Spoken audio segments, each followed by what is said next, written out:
নেপালের ভয়াবহ ভূমিধসের মাঝে বিপদে পড়া চিত্রনায়িকা অপু বিশ্বাসের খোঁজ নিয়েছেন ঢাকাই সিনেমার সুপারস্টার শাকিব খান।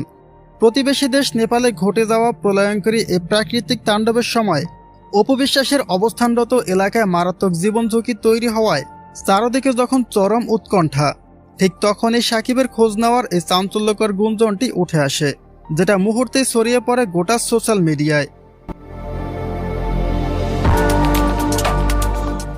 ব্যক্তিগত জীবন নিয়ে শাকিব খান ও অপু বিশ্বাসের সম্পর্ক যতই জটিল বা দূরত্বের হোক না কেন, এ কথা তো অস্বীকার করার কোনো উপায় নেই যে অপু বিশ্বাস হলেন শাকিবের প্রথম সন্তানের গর্বিত মা।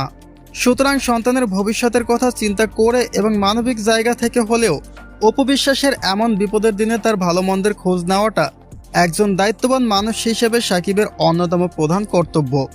সম্পর্কের শীতলতা ভুলে এই দুর্যোগে একজন সাবেক স্বামী হিসেবে তার খোঁজ নেওয়াটা একেবারে অসম্ভব কিছু নয়।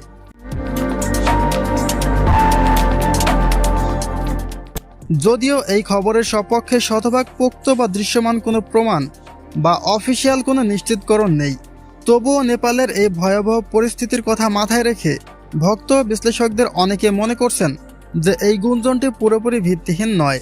কারণ এমন জীবন মৃত্যুর সন্ধিক্ষণে প্রিয়জনের বা সন্তানের মায়ের পাশে দাঁড়ানোটা বা খোঁজ নেওয়াটাই সবচেয়ে স্বাভাবিক ও মানবিক আচরণ। আর সেই প্রত্যাশা থেকেই এই গুঞ্জনকে অনেকে সত্যি বলেই ধরে নিচ্ছেন। বিপদের দিনে শাকিব খানের এই খোঁজ নেওয়ার গুঞ্জনটি আপনাদের কাছে কতটা বিশ্বাসযোগ্য মনে হয় জানিয়ে দিন কমেন্ট বক্সে।